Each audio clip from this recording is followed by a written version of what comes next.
went outside and sat down and had a Nica Libre sun-grown. Oh, I love Nica Libre. Now, this is sun-grown, though, so this is a little different This is than a the little ones different. So the Nica I usually Libre that I usually get is the 1990.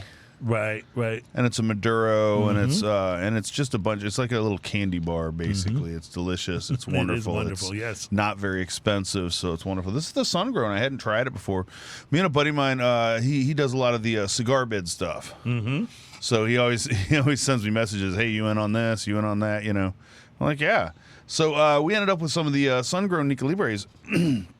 We'll talk about the pricing on that later, but this was a Robusto 5.5 by 52 Habano sun-grown wrapper, Habano binder, Nicaraguan filler, long filler on that.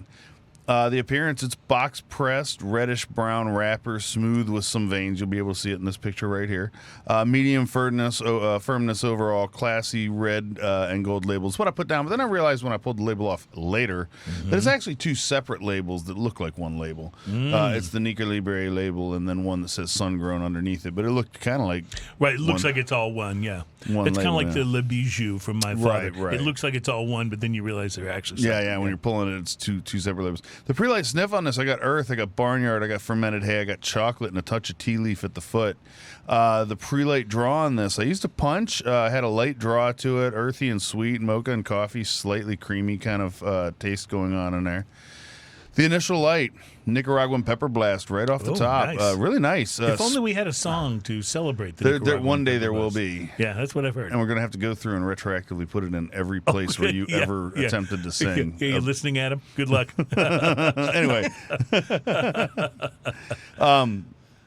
Nicaraguan pepper blast, spicy and sweet right off the top. Pepper and chocolate cake is what I was getting right off of that. And, a lot of times you get that Nicaraguan pepper blast, and it's a little one-dimensional, which is not totally a bad thing. It totally but can be, this definitely had a sweetness behind it. Big, fluffy smoke overall. Retrohale was woody and pepper.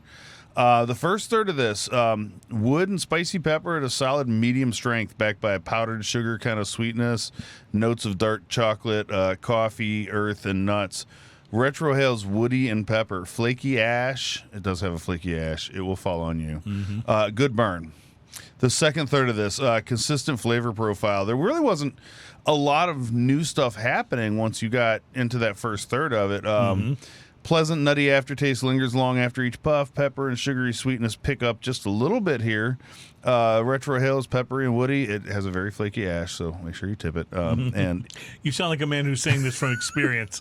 And this part of it had an uneven burn. Okay, gotcha.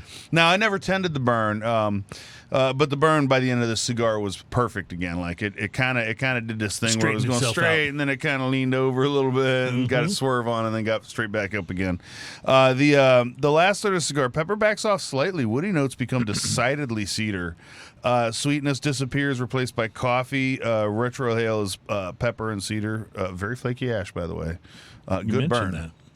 So price to quality on this. You can buy this straight off of CI or Thompson or any of those places that have the Nica Libres. And if you buy 20 of them, you get them for $3.75 a piece. It's hard to beat, man. It's a great cigar for $3.75. It's not the most multi-dimensional cigar, but you know what? That's okay at $3.75 a piece. That's a great daily smoker. Absolutely. Sit down and enjoy it.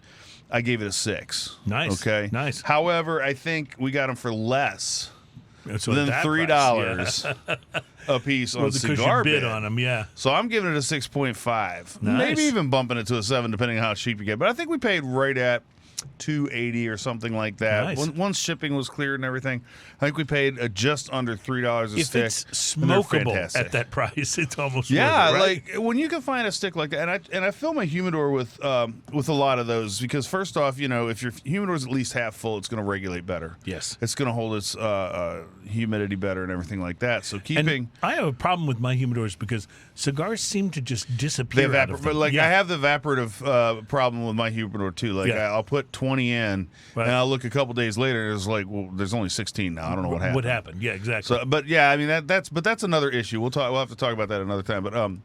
But yeah, so I keep a lot of those. I keep those Nica Libres, and I like the. You can get some of the Man of Wars pretty inexpensive too. Those are a little bigger cigar if you like a bigger cigar.